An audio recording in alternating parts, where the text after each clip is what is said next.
Assalamu alaikum to all of you. My name is Maya Sasani. I am staying at Vashi, Navi Mumbai.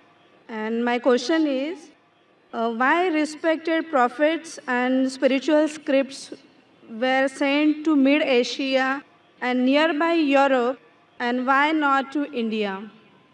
बहन का सवाल है कि profits mid Asia में भेजे गए हैं, यूरोप में भेजे गए, दिगर ममालिक में भेजे गए, इंडिया में क्यों नहीं भेजे गए? इंडिया में क्यों नहीं? कुरान मजीद में साफ तौर पे लिखा है, साफ तौर पे सूरह रौद में सूरा नंबर 13 आयत नंबर 7 में, वली कुल्ली कौमिन हाद, हमने हर कौम में हिदायत देने वाला भेजा है। साफ तौर पे लिखा है कि अल्लाह सुब्हाना व तआला ने हर कौम में पैगंबर भेजा। और हदीस में आता है कि मोहम्मद सल्लल्लाहु अलैहि वसल्लम फरमाते कि अल्लाह सुब्हाना व तआला ने सारी दुनिया में 1,24,000 पैगंबर भेजे, लेकिन नाम से जिक्र कुरान मजीद में सिर्फ 25 का है।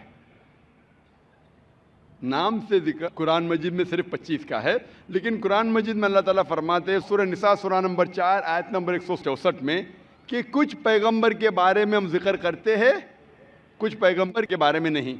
तो सारे पैगंबर का जिक्र करना कुरान मजीद में ज़रूरी नहीं, तो ये कुरान मजीद इतनी बड़ी किताब हो जाती, बिल्डिंग से भी बड़ी, इतनी छोटी किताब जब आज अक्सर इंसान नहीं पढ़ते, तो अल्लाह ताला ने एक कुरान मजीद टेलीग्राफिक मैसेज, शॉर्ट में इंसानियत को हिदायत दी है। इट्स अ टेलीग्राफिक मैसेज, लेकिन इसमें यह कहा गया है कि हर कौम में हमने पैगंबर भेजा, हर कौम में, ताकि कोई ये नहीं कह सके कि मुझे पैगाम नहीं मिला।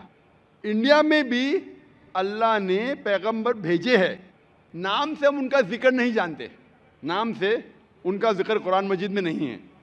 लेकिन एक बात मैं ज़रूर कहना चाहूँगा कि जितने पैगंबर, आखिरी पैगंबर मोहम्मद सल्लल्लाहु अलैहि वसल्लम के पहले आए, उनका पैगाम महदूद था सिर्फ उन लोगों के लिए जहाँ उनने पैगाम दिया। जितने पैगंबर भी आखिरी पैगंबर मोहम्मद सल्लल्लाहु अलैहि वसल्लम के पहले आए, उनका पैगाम महदूद था सिर्फ उन लोगों के लिए।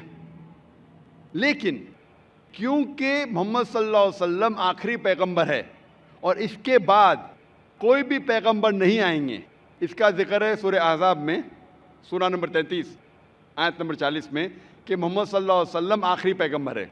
इसीलिए मोहम्मद सल्लल्लाहु अलैहि वसल्लम सिर्फ अरबों या सिर्फ मुसलमानों के लिए नहीं भेजे गए थे, वो सारी इंसानियत के लिए भेजे गए थे। कुरान मजीद में लिखा है सूरह अंबिया में सूरा नंबर 21 आयत नंबर 107 में, वमा अरसलना का इल्ला रहमतल लिल आलमीन, कि हमने तुम्हें भेजा सारी इंसानियत के लिए, सारे जहां के लिए, सारे आलमीन के लिए।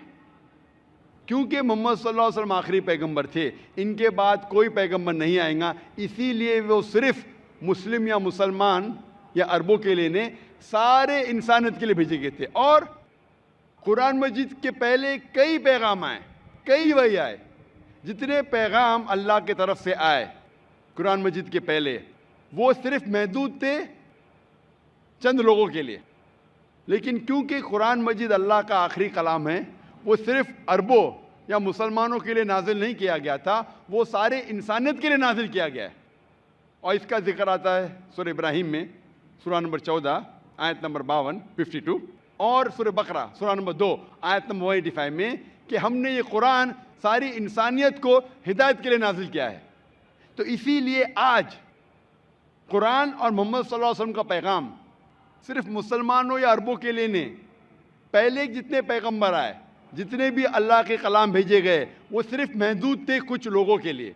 आज आप चाहे हिंदुस्तान में रह रहे हो या यूके में या सऊदी अरेबिया में या यूएसए में या कनाडा में, सारी इंसानियत को मानना चाहिए आखिरी पैगाम कुरान मजीद और आखिरी पैगंबर मोहम्मद सल्लल्लाहु अलैहि वसल्लम।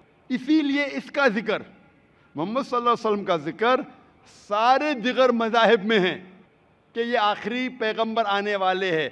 बाइबल में है, हिंदुओं के किताब में है, पारसियों के किताब में है, यहूदी के किताब में है। इसीलिए आज आप चाहे दुनिया में किधर भी रह रहे हो, कोई भी खानदान में पैदा हुए होंगे, आपको मानना चाहिए कुरान मजीद और मानना चाहिए आखिरी पैगंबर मोहम्मद सल्लल्लाहु अलैहि वसल्लम। आप आस्क वन मोर क्वेश्चन। जी हाँ बहन। मतलब इस्लामिज़्म में रीबॉर्न होना यानी दूसरा जन्म तो है नहीं, राइट? तो फिर हाँ, क़यामत के वक्त अल्लाह सबको फिर से मतलब ये करेंगे, तो वो मुझे कंसेप्ट समझ में नहीं आया। बहन ने पूछा कि इस्लाम में रीबॉर्न, रीबर्थ तो नहीं होता है, फिर से आप दुनिया में पैदा नहीं होते, लेकिन आखिरत में फिर से उठाया जब, उसका कॉन्सेप्ट नहीं समझे। आप अगर पढ़ेंगे ये जो कॉन्सेप्ट है हिंदू धर्म में जो रीबर्थ का, ये कॉन्सेप्ट कुछ किताबों में है, लेकिन ऊंची किताब अगर आप पढ़ेंगे, Veda, the cycle of birth and rebirth is called samskara. Sanskrit में इसे कहते संस्कारा। ये हिंदू विद्वानों ने, पंडितों ने इसका जिक्र किया, लेकिन इसका जिक्र वेद में कहीं नहीं आता है।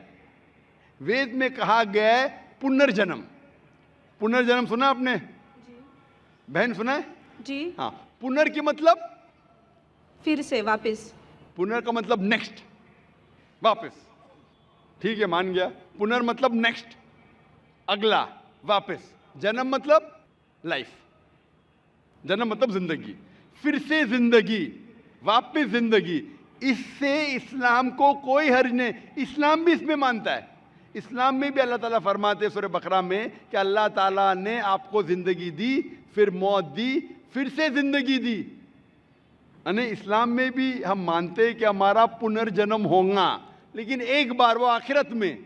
तो पुनर्जन्म इस्लाम में भी लिखा है, लेकिन संस्कारा ने, जो हिंदू विद्वान कहते जिंदगी फिर मौत, फिर जिंदगी, फिर मौत, फिर जिंदगी और मौत, और अब 7 बार लेंगे जन्म इंसान जैसा, इसका जिक्र वेद में कहीं भी नहीं है। मैं चैलेंज करता हूं। ये पंडितों की विचार थी, सोच थी, ये साबित करने के लिए कि कुछ बच्चे पैदा होते बीमार, कुछ पैदा होते अच्छी सेहत के साथ, कुछ बच्चे पैदा होते अपाहिज, कुछ अच्छी सेहत के साथ, कुछ अमीर, कुछ गरीब। तो खुदा भगवान अनजस्ट नहीं हो सकता। भगवान हमेशा जस्ट है।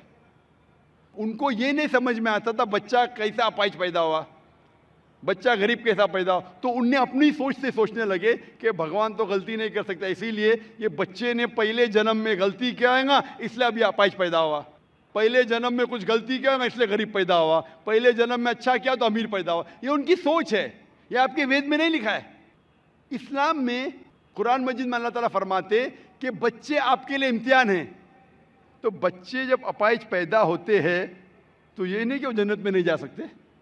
हर बच्चा मासूम है। बच्चे वालिदैन के लिए फितना है, इम्तिहान है। तो हो सकता है कि कंजेनाइटल हार्ट डिफेक्ट होकर बच्चा पैदा होता है, उसको दिल की बीमारी है। दिल की बीमारी होना मतलब ये नहीं कि बच्चा जहन्नम में जाएगा, लेकिन वालिदैन के लिए एक फितना है, टेस्ट है कि बच्चे अगर बीमार पैदा होते हैं फिर भी वालिदैन अल्लाह पे भरोसा करते हैं क्या नहीं।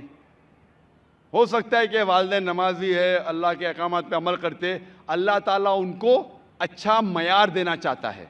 मिसाल के तौर पे आप जब पास करते हैं ग्रेजुएशन, तो आप बीए पास कर दिए, बीए बन गए, लेकिन जब आप एमबीबीएस एग्जाम देते आपके नाम के आगे लग जाता है डॉक्टर। बट एमबीबीएस एग्जाम पास करना बीए एग्जाम से बहुत कठिन है और डिफिकल्ट है और मुश्किल है, लेकिन जब मुश्किल टेस्ट पास करते आपका रिवॉर्ड भी बड़ा है।